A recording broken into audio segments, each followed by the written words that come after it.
จะมาแบ่งปันเกี่ยวกับ SOD มอเนาะเป็น SOD มอที่สกัดจากพืช5สีแล้วก็4ฤดูกาลเนาะเพื่อสิมาเป็น SOD มอก็บ่แม่นของง่ายๆเนาะผ่านขบวนการหมักบ่ม180วันจึงออกมาเป็นค่าออแลกที่สูงเนาะถ้าว่ามาลัยพรบ่ได้ SOD มอตัวนี้สวยไว้ในช่วงเจ็บไข้ได้ป่วยแน่นอนบ่รอดทุกคนเพราะว่าเป็นไข้ขึ้นแฮงเป็นจนว่าฮอด7-8 มื้อแล้วก็หนักๆแม่นมื้อที่1มื้อที่2ที่3เนาะก็คือคออักเสบคันหุนแฮงเลยไอจนค่อนข้างว่ามีเลือดผสมออกมาเนาะก็ได้ใส่กับ SOD นี่ลงไปเต็มที่เลยกินภายใน2มื้อเบิดเป็นกวดทุกคนธรรมดา1กวดมันกุมตั้งว่า30วันแต่ก็บ่ได้เสียใจแล้วก็บ่ได้เสียดายเนาะเพราะว่าเราต้องการปัวให้ดีให้เศร้าเนาะบอกเลยว่าถ้าผู้ใดมีปัญหาเกี่ยวกับเป็นไข้เป็นหวัดเป็นไอหรือว่ารู้สึกบ่สบายตนบ่สบายตัวเจ็บคอบ่ปวดตนปวดตัวอย่าลืมให้ SOD หมอเป็นตัวช่วยเพราะว่าย้อนหยัง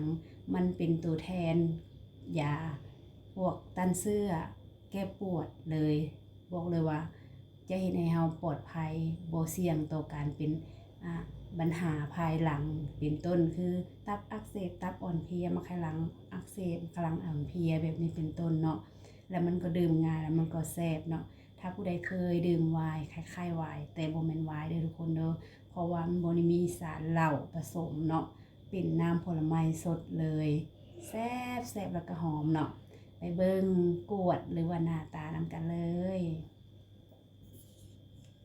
ก็จะเป็นกวดแก้วสีน้ำตาลงามๆออก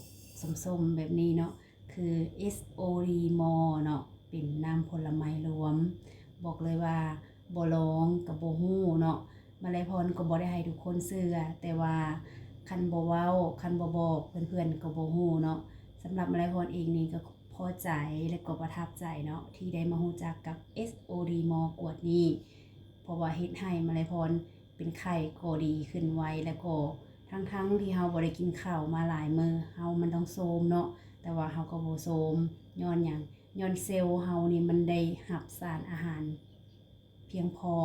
ฉะนั้นถึงเฮาสิเมื่อยสิเพลียอยู่แต่มันก็บ่หนักหนาเนาะฉะนั้นอยากฝากให้ทุกคน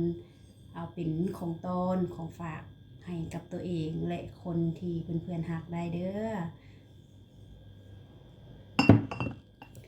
สำหรับมื้อนี้มาลัยพรก็มาแบ่งปันเกี่ยวกับ SOD มอเนาะขอขอบใจทุกคนที่เบิ่งคลิปตั้งแต่ต้นจนจบฝากกดไลค์ฝากกดติดตามมาลัยพรไว้โดนๆเด้อขอขอบใจ